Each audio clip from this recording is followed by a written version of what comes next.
This morning, I had never heard of a band called Dogma, which is actually kind of surprising to me because on paper, they are a band created for my set of interests. I mean, it's the satanic nun singing kind of like pseudo heavy metal, kind of like power metal-y, fun songs about weird shit. It's got Renz written all over it. But unfortunately, I only saw their name come up because a massive amount of controversy has absolutely buried anything else to do with them online right now. This band is so small, I mean, so small is an objective term, that they don't even have a Wikipedia page yet, but I have seen a myriad of articles and Instagram posts talking about mistreatment, former members being very annoyed about the whole situation, etc., which kind of suckered me in. So I had a quick look, and I sort of thought, whilst I'm reading some articles, maybe I'll go on their Spotify, I'll chuck on the first song I can find, just out of curiosity. My assumption was actually that they probably end up being too heavy for me,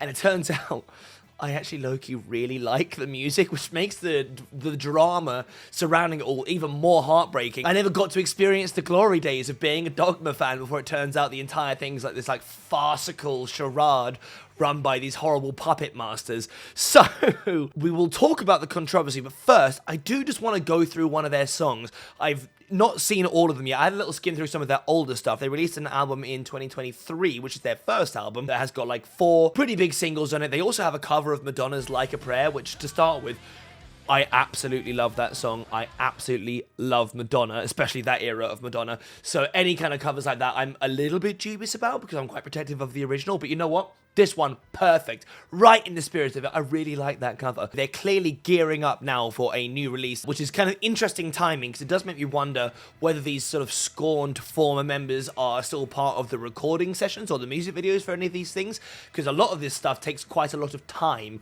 So, you know, often when band members leave, like for example with the Pixies, Paz got fired and then like 2 months later they released an EP that had songs that she was still playing on with them.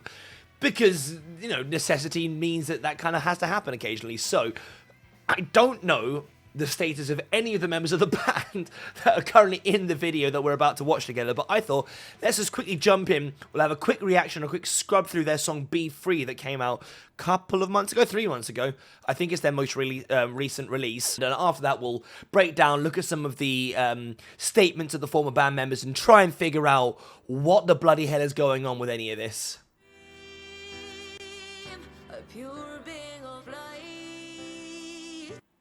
See, the first thing I've got to point out before we get too far into this, having watched a few of the previous music videos, I know they have cycled through more than one lead singer, and it became very apparent to me after watching a few of their more recent ones that the current lead singer, or at least the person who is in this video, is wearing a rubber mask, and it is extremely unsettling, this mask.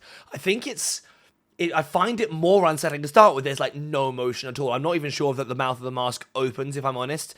And secondly, I think maybe because it's like trying to be a human face, right? Like Ghost, Slipknot, even President, they're not trying to look human, even though President's kind of close, but it's still like almost got this kind of Michael Myers-esque oversized weirdness to it. But even then, that one's more unsettling than the previous ones. But this one, it's very obviously trying to just look like a person. I don't know who they think they're fooling. It's very, very off-putting. But I will say the lead singer character, who I think is called Lilith, has got a great voice, and the music videos are surprisingly high budget for a band of this little following.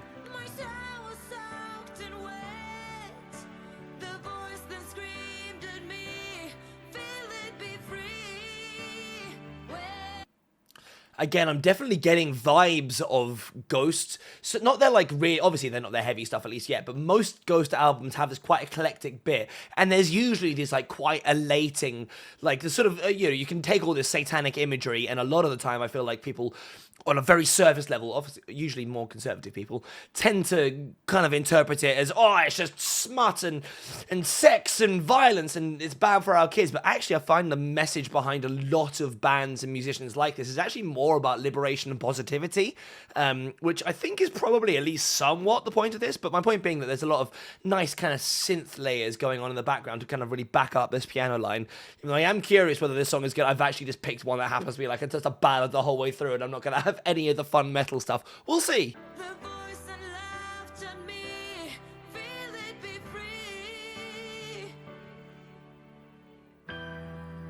Okay. Aha, see, I love that. I think it's a cello you can hear in the background there. And actually, a different music video, possibly even from this cycle I've seen, has someone playing an upright double bass, or I think it's a double bass. So kind of interesting, I guess, maybe by virtue of being a very militia, kind of like musician for hire style-y project, you can also enlist random members to play random instruments if it suits the song.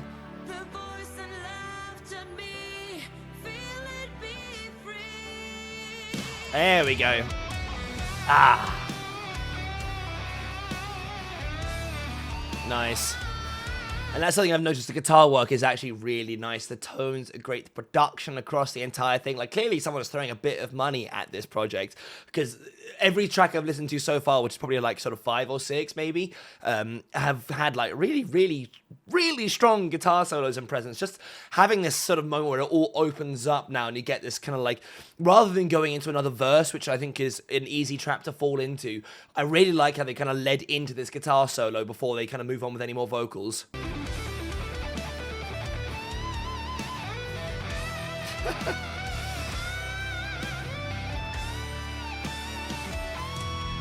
Oh, oh.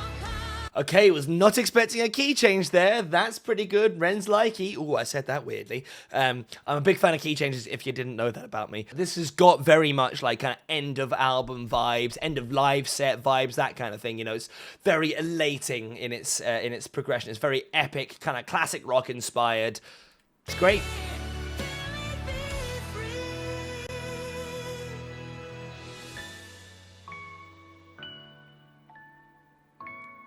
And there's that music box outro. Kind of reminds me a little bit of Polyphia.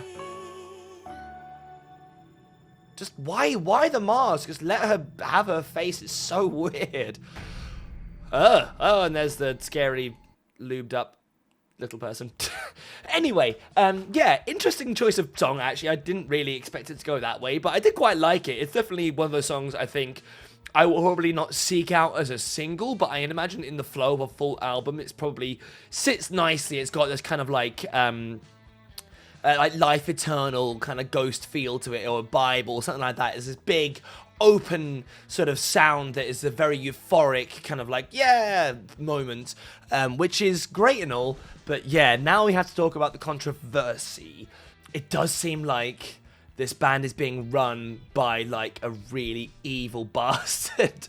So there have been several members of the band that have been replaced and have spoken out since about not just sort of the injustice of being kicked out of the band, so to speak. Because I was initially, when I first started seeing articles about this this morning, I was drawing again comparisons to Ghost. I know it's the easy comparison, but they've also had controversy in the past to do with members being fired and them feeling like they were more entitled to various other pieces, you know, that they thought that they were the band and weren't in the position where they could be fired, and Tobias was like, this is my project, and that kind of all had this messy legal battle in the case of Ghost that obviously resulted in Tobias's legal name being released, and it was a whole thing, and the judge did eventually find to be in Tobias's favor, right?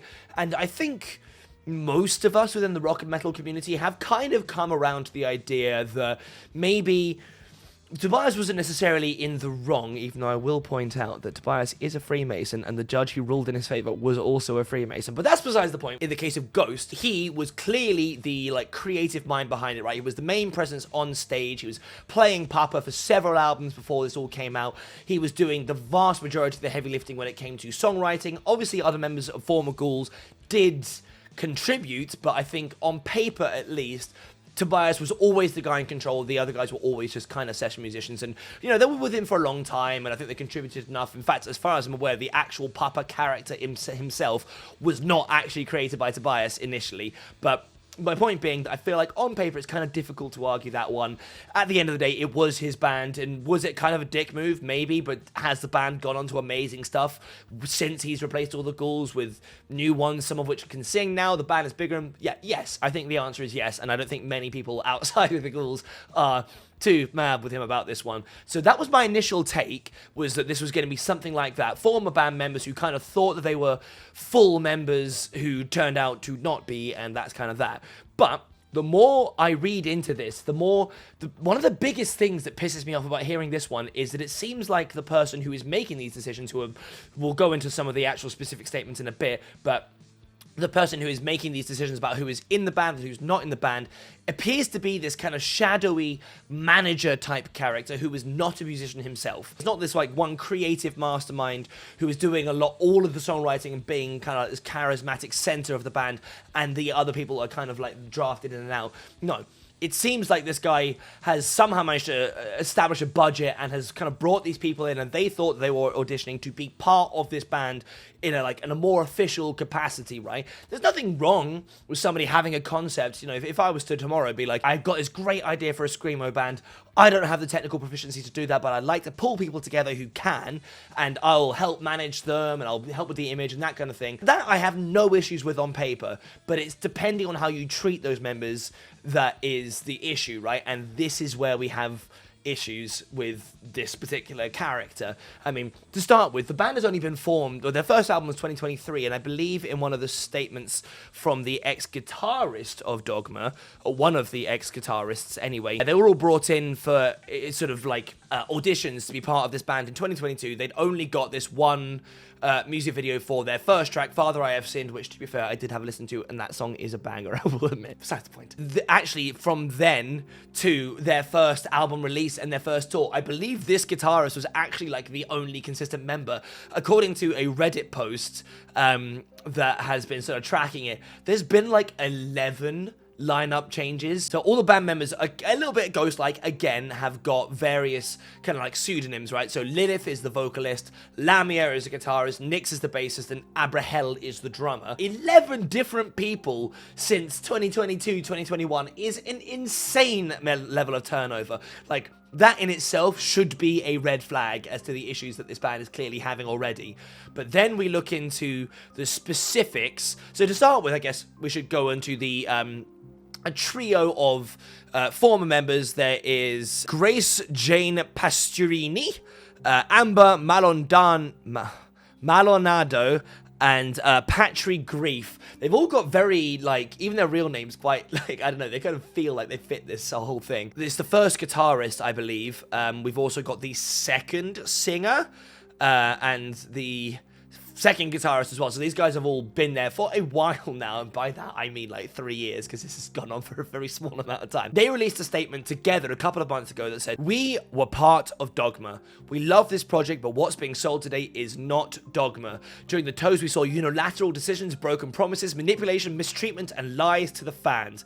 The person who now controls the project is a threat to Dogma's future and is not an artist or musician. He turned the band into a brand and people into disposable pieces. He betrayed his artists, his partners, and the fans. Dogma was born from connection, from the music, from the stories we've shared with you. Also, no more masks. Masks were meant to protect identity, not to replace people." So I can see a lot of that stuff being really, like, obviously we should rally behind that, but it's an interesting one when it comes to the specifics. I guess until, I don't know, we've got to wait 30 years for the documentary to come out, we're never going to know specifically how the creative decisions around the original band were sort of created, because this statement here, Dogma was born from connection, from the music, from the stories we've shared with you. Yes, I can see that as a valid point, but if everyone was always a mercenary, it's a little bit more harder to argue ownership as such. I can see why you might feel that, especially if you're at the forefront when they were kind of like up and coming, because they do seem to have had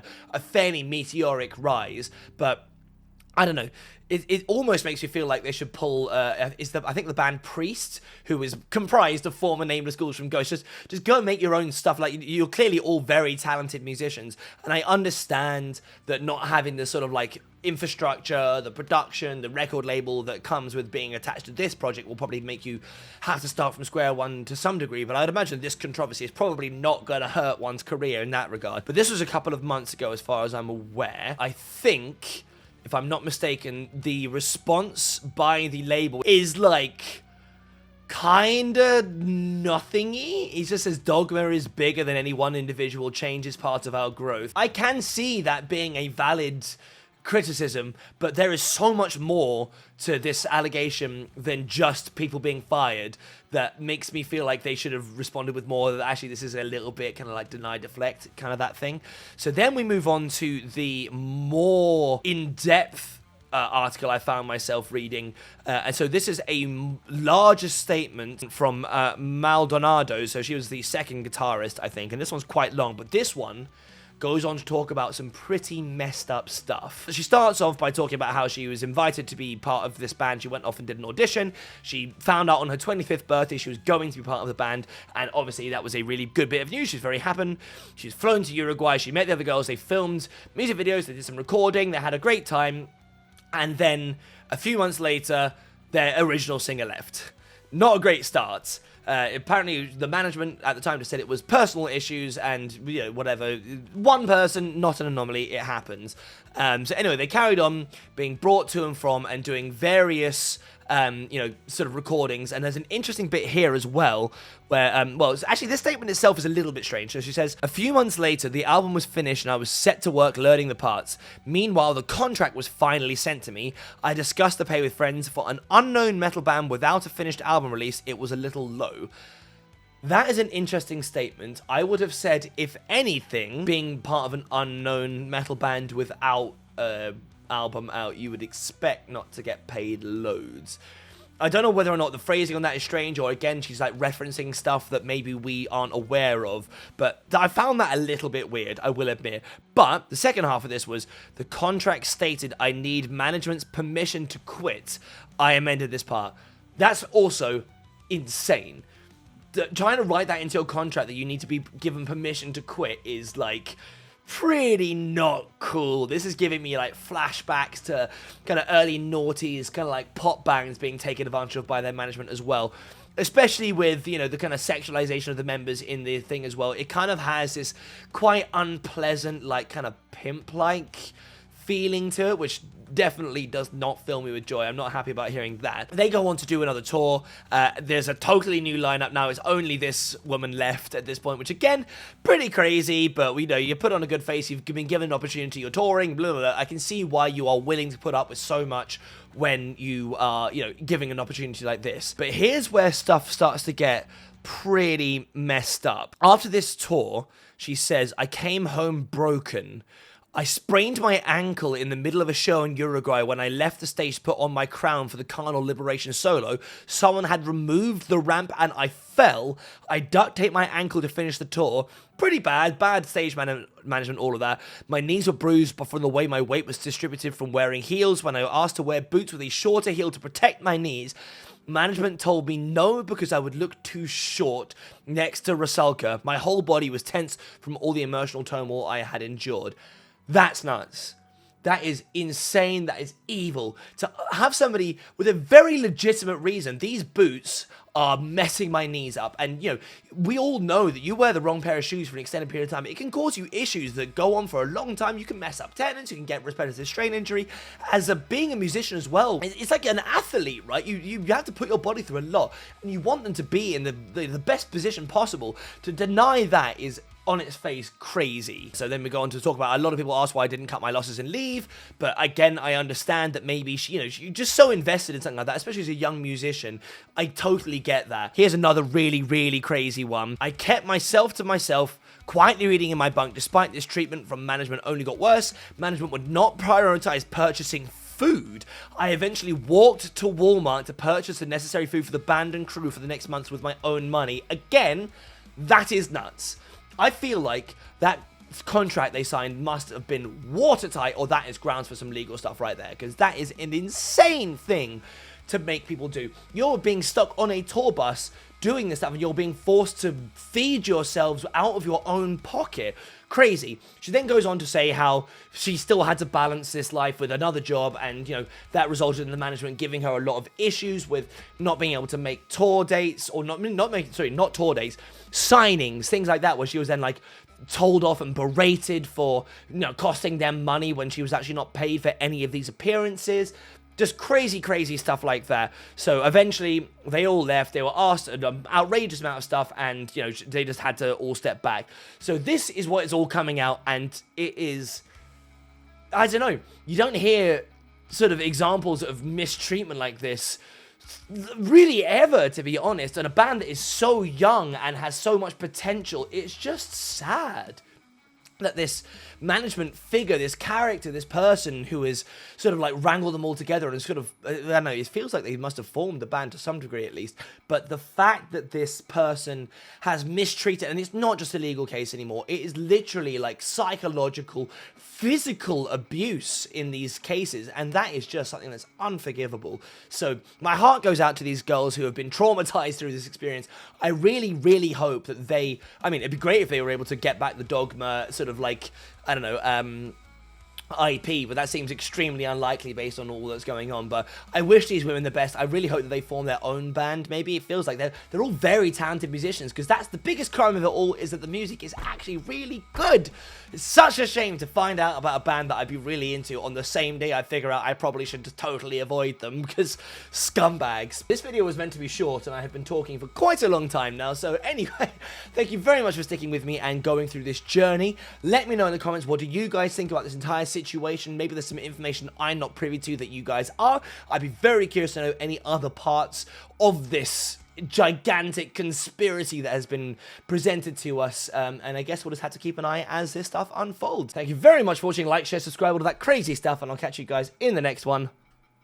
Peace.